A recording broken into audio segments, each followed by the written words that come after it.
Halo, saya Siti Rabihanawiyah, pemateri pertama dari kelompok 5.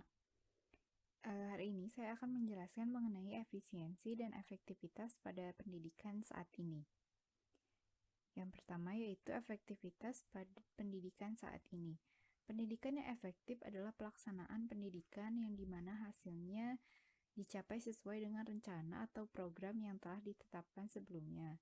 Jika rencana belajar yang telah dibuat oleh dosen dan guru tidak terlaksana dengan sempurna, maka pelaksanaan pendidikan tersebut tidak efektif. Ketidakefektifan pelaksanaan pendidikan tidak akan mampu menghasilkan lulusan yang berkualitas, melainkan akan menghasilkan lulusan yang tidak diharapkan. Keadaan ini akan menghasilkan masalah lain seperti pengangguran. Selanjutnya yaitu efisiensi pada pendidikan saat ini. Pelaksanaan proses pendidikan yang efisien adalah apabila pendayagunaan sumber daya seperti waktu, tenaga, dan biaya tepat sasaran dengan lulusan dan produktivitas pendidikan yang optimal.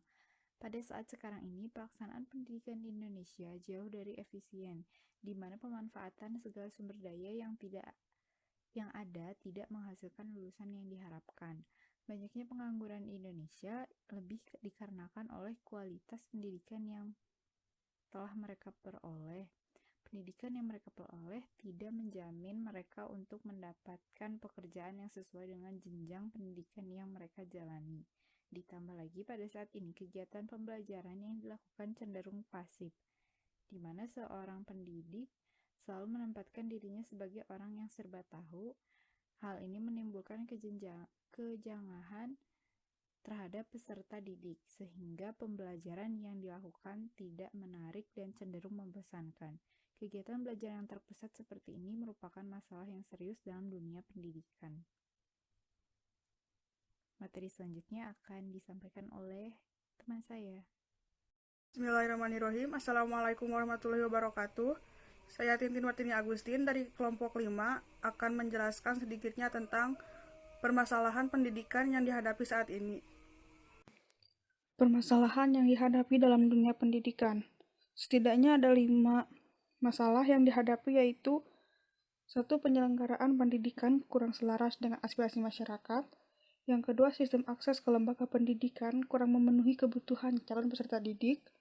Yang ketiga, sistem pembiayaan kurang memperhatikan adanya aneka strata sosial masyarakat. Yang keempat, sistem kurikulum dan metode pembelajaran kurang mengarah pada penguasaan estetika, etika, kepribadian, dan kompetensi tertentu.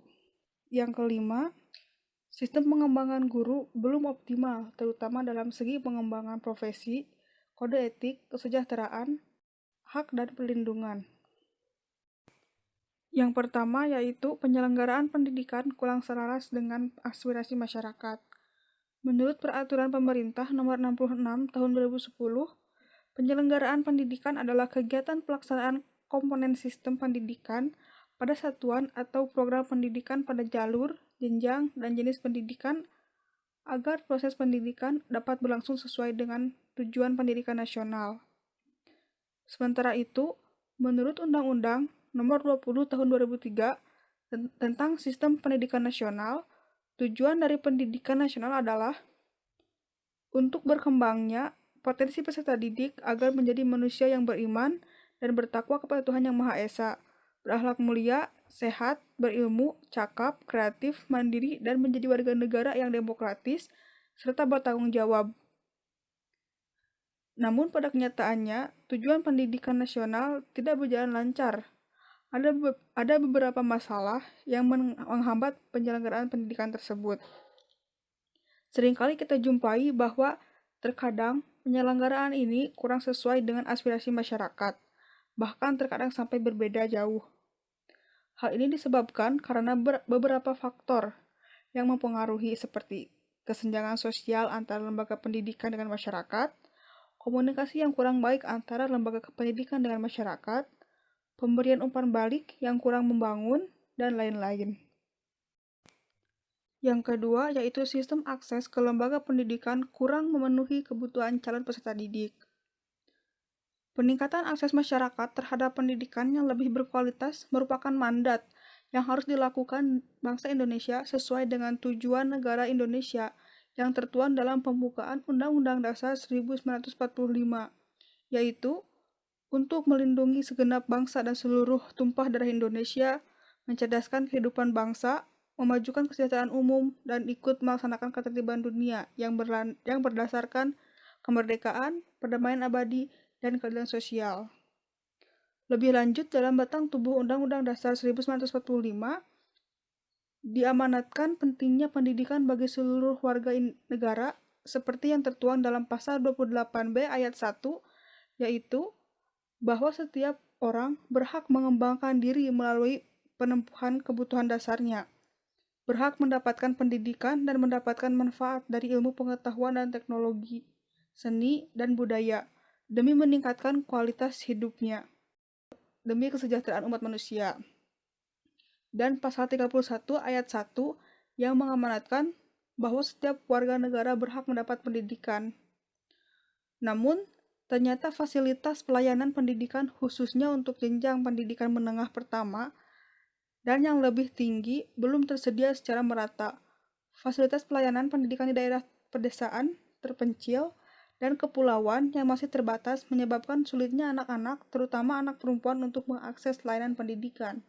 Selain itu, fasilitas dan layanan pendidikan khusus bagi anak-anak yang mempunyai kelainan fisik, emosional, mental, sosial, dan atau memiliki potensi kecerdasan dan bakat istimewa juga belum tersedia secara memadai. Yang ketiga yaitu sistem pembiayaan kurang memperhatikan adanya aneka strata sosial masyarakat. Pembiayaan pendidikan atau financing of education merupakan salah satu isu penting dalam pembangunan pendidikan di hampir semua negara di dunia. Negara-negara berkembang umumnya membelanjakan dananya untuk pendidikan relatif lebih rendah dibandingkan negara-negara maju. Rendahnya pembiayaan pendidikan di negara berkembang dibanding dengan negara maju tersebut tidak saja pada presentasenya, akan tetapi juga nominalnya.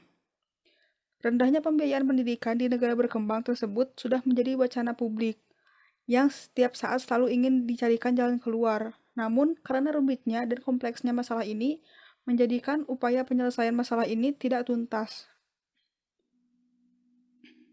Untuk konteks Indonesia, sebagian besar pembiayaan pendidikan di sekolah-sekolah negeri lebih diarahkan untuk keperluan administrasi dan tenaga pengajar, sedangkan untuk keperluan kegiatan operasional dan pemeliharaan masih sangat terbatas.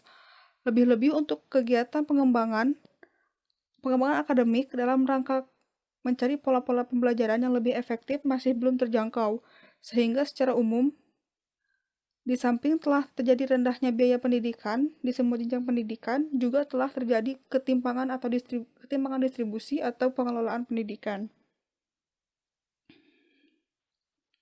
David Clark dan kawan-kawan dalam Yahya 2007 mengatakan bahwa sistem pembiayaan pendidikan Indonesia belum menunjukkan mekanisme yang jelas. Undang-Undang Sistem Pendidikan Nasional menyatakan bahwa pembiayaan pendidikan menjadi tanggung jawab bersama antara pemerintah pusat, pemerintah daerah, dan masyarakat. Namun, pola mekanismenya tidak jelas. Belum ada ketentuan beberapa persen dari pemerintah pusat, berapa persen dari pemerintah daerah, dan berapa persen dari masyarakat. Menurut Undang-Undang Nomor 20 Tahun 2003 tentang Sistem Pendidikan Nasional, Pasal 11 Ayat 2, pemerintah dan pemerintah daerah wajib menjamin tersedianya dana guna terselenggaranya pendidikan bagi setiap warga negara yang berusia 7 sampai dengan 15 tahun. Sangat jelas di sini bahwa jika warga negara yang berusia lebih dari 15 tahun belum tentu mendapat jaminan dana, yang berarti orang tua dari peserta didik tersebut yang harus menanggungnya. Jika pembayaran ditentukan sekian persen dari masyarakat, berarti pembayaran ini sama rata. Dan jika dilihat kepada lingkungan sosial, lingkungan kita memiliki strata sosial di mana tidak semua masyarakat mampu dan mempunyai kekayaan yang sama. Yang keempat yaitu sistem kurikulum dan metode pembelajaran kurang mengarah pada penguasaan estetika, etika, kepribadian, dan kompetensi tertentu. Sistem kurikulum. Kurikulum sebagai bagian dari komponen sistem pendidikan nasional tentu mengalami dinamika perubahan, sejalan dengan berkembangnya ilmu dan sosial budaya masyarakat. Terkait dengan relevansi kurikulum, dengan mempersiapkan siswa menghadapi dunia globalisasi, maka kurikulum harus memperhatikan aspek-aspek perkembangan iptek dan imtak, terutama menyangkut penyiapan dasar keterampilan, kecerdasan, dan kreativitas serta kepribadian. Ada 3 faktor yang mempengaruhi pengembangan kurikulum, yaitu perguruan tinggi, masyarakat, dan sistem nilai. Yang pertama, perguruan tinggi. Perguruan tinggi setidaknya memberikan 2 pengaruh terhadap kurikulum sekolah. Pertama, dari segi pengembangan ilmu pengetahuan dan teknologi yang dikembangkan di perguruan tinggi umum. Pengetahuan dan teknologi banyak memberikan sumbangan bagi isi kurikulum serta proses pembelajaran. Jenis pengetahuan yang dikembangkan di perguruan tinggi akan mempengaruhi isi pelajaran yang akan dikembangkan dalam kurikulum. Perkembangan teknologi selain menjadi isi kurikulum juga mendukung pengembangan alat bantu dan media pendidikan. Yang kedua yaitu dari segi pengembangan ilmu pendidikan dan keguruan, serta penyiapan guru-guru, lembaga pendidikan tenaga kependidikan, atau LPTK seperti IKIP, FKIP, dan STKIP. Kurikulum lembaga pendidikan tenaga juga mempengaruhi pengembangan kurikulum, terutama melalui penguasaan ilmu dan kemampuan keguruan dari guru-guru yang dihasilkannya. Yang kedua yaitu masyarakat. Sekolah merupakan bagian dari masyarakat, yang diantaranya bertugas mempersiapkan anak didik untuk dapat hidup secara bermartabat di masyarakat. Sebagai bagian dari agen masyarakat, sekolah sangat dipengaruhi oleh lingkungan masyarakat di tempat sekolah tersebut berada. Isi kurikulum hendaknya mencerminkan kondisi masyarakat penggunanya serta upaya memenuhi kebutuhan dan tuntutan mereka. Sistem nilai. Dalam kehidupan bermasyarakat, terdapat sistem nilai, baik nilai moral, keagamaan, sosial, budaya, maupun nilai politis. Sekolah sebagai lembaga masyarakat juga bertanggung jawab dalam pemeliharaan dan pewarisan nilai-nilai positif yang tumbuh di masyarakat. Sistem nilai yang akan dipelihara dan diteruskan tersebut harus terintegrasikan dalam kurikulum. Persoalannya, bagi pengembangan kurikulum ialah nilai yang ada di masyarakat itu tidak hanya satu. Masyarakat umumnya heterogen, terdiri dari beberapa kelompok etnis, kelompok vokasional, kelompok intelek, kelompok sosial, dan kelompok spiritual keagamaan, yang masing-masing kelompok itu memiliki nilai khas dan tidak sama. Dalam masyarakat juga terdapat aspek-aspek sosial, ekonomi, politik, fisik, estetika, etika, religius, dan sebagainya. Aspek-aspek tersebut sering juga mengandung nilai-nilai yang berbeda. Metode pendidikan. Masalah pokok di dalam metode pedagogis adalah memilih atau membuat keputusan, walaupun guru hanya akan melaksanakan pelajaran yang sederhana. Yang sederhana sekalipun, ia harus memiliki 1. Tujuan pengajaran, 2. Strategi untuk mencapai tujuan tersebut, dan di dalam pemetaan strategi, maka yang diseleksi keduanya yaitu isi dan metode atau pendekatan umum. Yang ketiga, memilih taktik khusus yang dapat digunakan dalam melaksanakan strategi. 4. Memilih materi dan alat pengajaran. 5. Memilih prosedur yang dapat digunakan untuk menilai keberhasilan mengajar dan mengembangkan lebih lanjut. Diagnosis dalam mengajar dipersulit oleh beberapa faktor variabel, antara lain yang pertama, anak didik. Anak didik adalah manusia berpotensi yang menghajatkan pendidikan. Di sekolah, gurulah yang berkewajiban untuk mendidiknya. Di ruang kelas, guru akan berhadapan dengan sejumlah anak didik dengan latar belakang kehidupan yang berlainan. Status sosial mereka yang bermacam-macam, faktor biologis, aspek intelektual, dan aspek psikologis juga berbeda setiap individunya. Yang kedua, tujuan. Tujuan adalah sasaran yang dituju dari setiap kegiatan belajar mengajar. Tujuan dalam pendidikan dan pengajaran berbagai jenis dan fungsinya.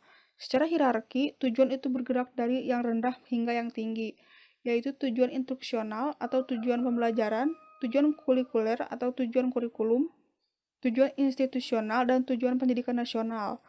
Tujuan pembelajaran merupakan tujuan intermediate atau antara, yang paling langsung dalam kegiatan belajar mengajar di kelas.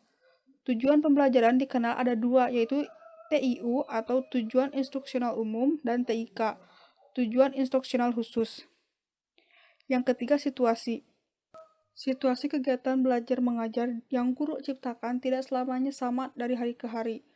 Pada suatu waktu, boleh saja guru ingin menciptakan situasi belajar mengajar di alam terbuka, yaitu di luar ruangan sekolah. Maka, guru dalam hal ini tentu memilih metode mengajar yang sesuai situasi yang diciptakan itu. Di lain waktu, sesuai dengan sifat bahan dan kemampuan yang ingin dicapai oleh tujuan. Maka guru menciptakan lingkungan belajar anak didik secara berkelompok. Yang keempat yaitu fasilitas. Fasilitas merupakan hal yang mempengaruhi pemilihan dan penentuan metode pengajaran. Fasilitas adalah kelengkapan yang menunjang belajar anak didik di sekolah.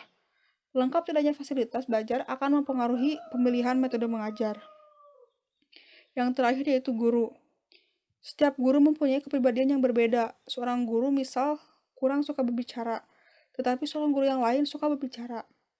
Seseorang guru yang bertitel sarjana pendidikan dan keguruan berbeda dengan guru yang sarjana bukan pendidikan dan keguruan. Di bidang penguasaan ilmu kependidikan dan keguruan, guru yang sarjana pendidikan dan keguruan barangkali lebih banyak mengetahui atau menguasai metode-metode mengajar, karena memang dicetak sebagai tenaga ahli di bidang keguruan dan wajar saja jika ia menjiwai dunia guru.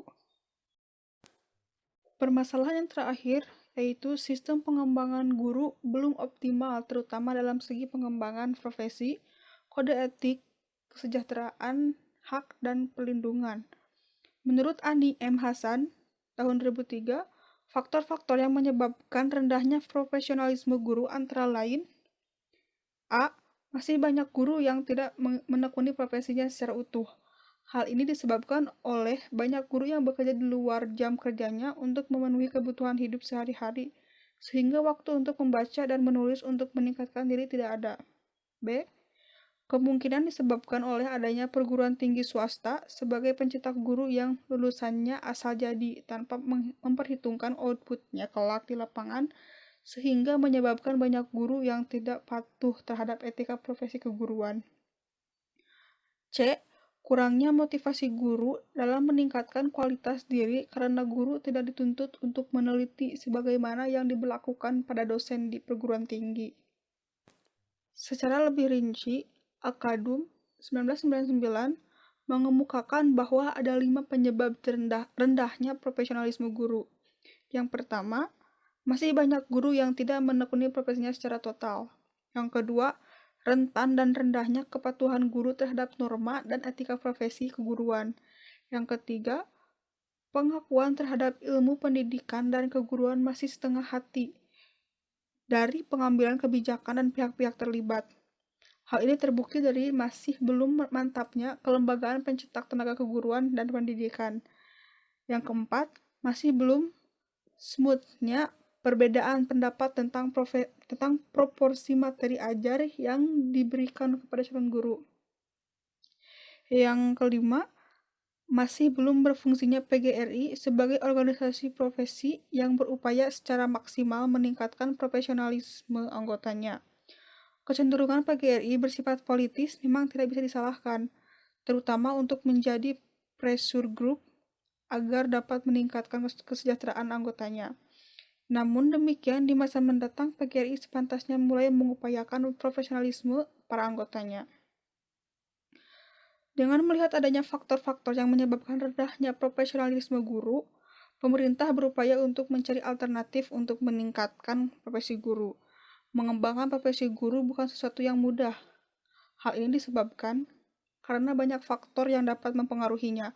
Oleh karena itu, pencermatan lingkungan di mana pengembangan ini dilakukan menjadi penting, terutama bila faktor tersebut dapat mengalami upaya pengembangan profesi guru. Dalam hubungan ini, faktor birokrasi, khususnya birokrasi pendidikan, sering kurang atau tidak mendukung bagi terciptanya suasana yang kondusif untuk pengembangan profesi guru.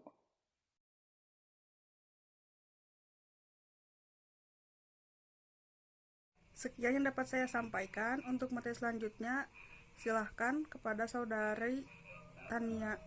Bismillahirrahmanirrahim. Saya Siti Merita Nur Afni sebagai pembicara selanjutnya akan membahas mengenai aspirasi masyarakat tentang pendidikan.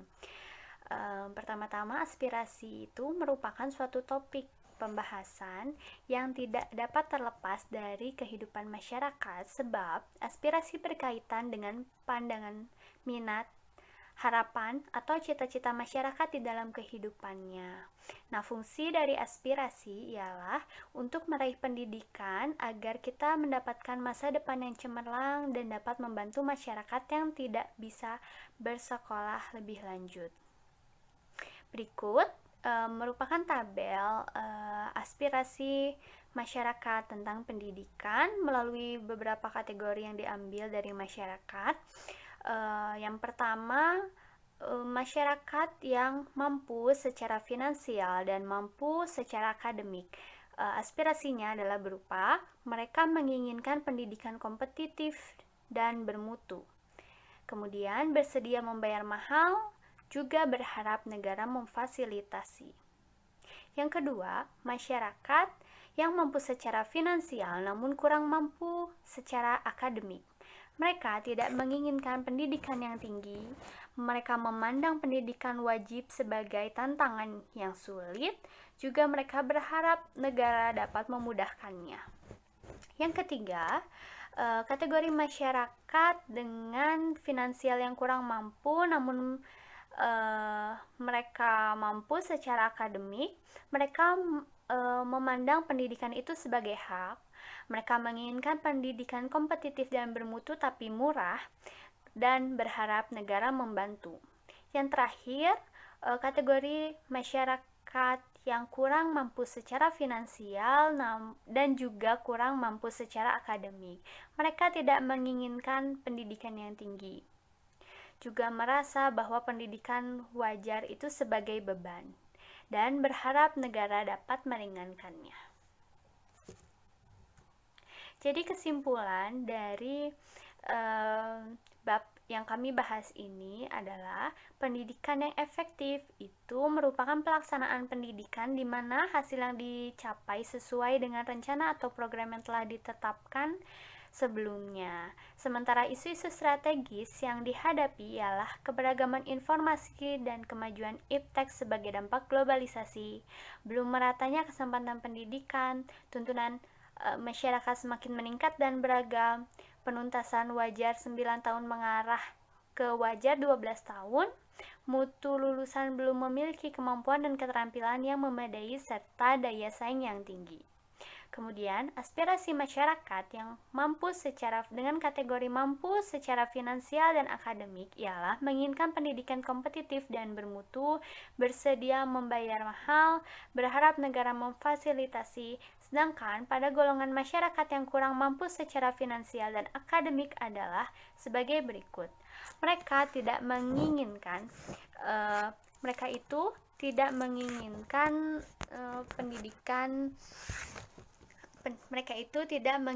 pendidikan yang tinggi, juga merasa pendidikan wajar itu sebagai beban berat dan berharap negara dapat meringankannya. Sekian presentasi dari kelompok kami. Terima kasih atas perhatiannya. Wabillahi taufik wal hidayah. Wassalamualaikum warahmatullahi wabarakatuh.